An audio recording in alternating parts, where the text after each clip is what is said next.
तो आज सुबह 10:30 बजते ही हम सब हो गए थे तैयार, क्योंकि हम जा रहे हैं एक जगह, मतलब कि अभी आगे बताएंगे कहाँ। और हाँ, छोटी मटरू भी हमारे साथ जा रही है। तो हम सब गाड़ी में बैठकर निकल गए थे। और चलो बताते हैं कि हम जा कहाँ रहे हैं, लेकिन उससे पहले छोटी मटरू का डांस एंजॉय करो।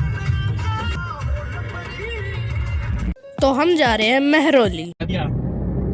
एक करोड़ था, वो राइट लेना था मेरे छोटे भाई को लेने के लिए, लेकिन हमें 2 घंटे हो गए चलते, लेकिन हम पहुंच नहीं पा रहे हैं। और हाँ, चुगली नहीं रुकनी चाहिए। और फिर छोटी मटरू सो गई थी जाबड़ा बीच कर, लेकिन कहते ही उठ गई। और आज तो सच्ची में इतनी ज्यादा गर्मी हो रही थी। और लो, भूल भुलैया के भी दर्शन लो।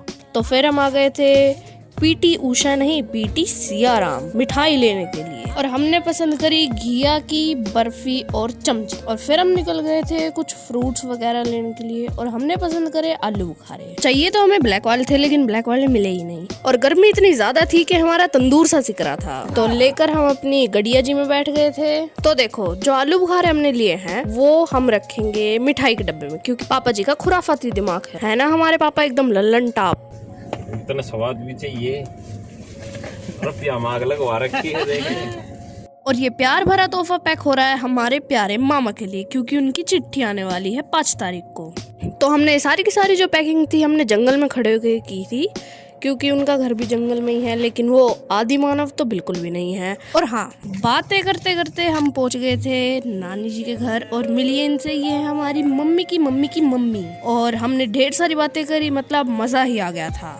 और हाँ, हम तोहफा देना तो भूल ही गए, लेकिन उससे पहले छोटी मटरू को थोड़ा सा पेट पूजा करवानी पड़ेगी, क्योंकि वो भूखी हो रखी थी। और ये लो, तो चलो अब समय हो गया है तोहफा देने का। और मामा जी इसको सूंघ के देख रहे। टेंशन मत लो, हम मरे हुए चूहे पैक करके नहीं लाए। और हमारे प्यारे और भोले मामा तोहफा देख के अपने फूले नहीं समा पा रहे थे। और उन्होंने आखिरकार पूरा डब्बा दिल पर पत्थर रखकर खोल ही दिया। और खोलते ही एकदम राजी हो गए थे, क्योंकि ये एक तरीके का ऐसा तोहफा था जो उन्होंने कभी सोचा ही नहीं, क्योंकि पन्नी में ले जाते हुए अच्छे थोड़ी लगेंगे। और ये लो, छोटी मटरू की पोएम्स हर जगह चलती रहती है।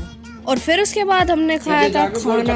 और खाना हमारे मामा जी ने इतना टेस्टी बनाया था कि रिकॉर्डिंग करना ही भूल गए। तो कोई बात नहीं, अब चलने का वक्त हो गया है, तो चलते हैं अपने घर। तो बाय बाय कहकर हम निकल गए थे अपने घर के लिए। और हाँ, जब हम वहाँ पर थे मैंने मम्मी से बोला था कि मम्मी रुक जाओ, लेकिन मम्मी ने बोला नहीं बेटा, अगली बार रुकेंगे, कोई बात नहीं। और मम्मी ऐसा इसलिए कह रही थी क्योंकि हमें 5 तारीख को भी आना है, तो हम जब रुक जाएंगे। मैंने बताया था ना 5 तारीख को मामा की चिट्ठी आएगी। तो फिर छोटी मटरू को उसकी मम्मी को सौंप दिया, क्योंकि अब हम जा रहे हैं कहीं और। मतलब अचानक ही प्लान बना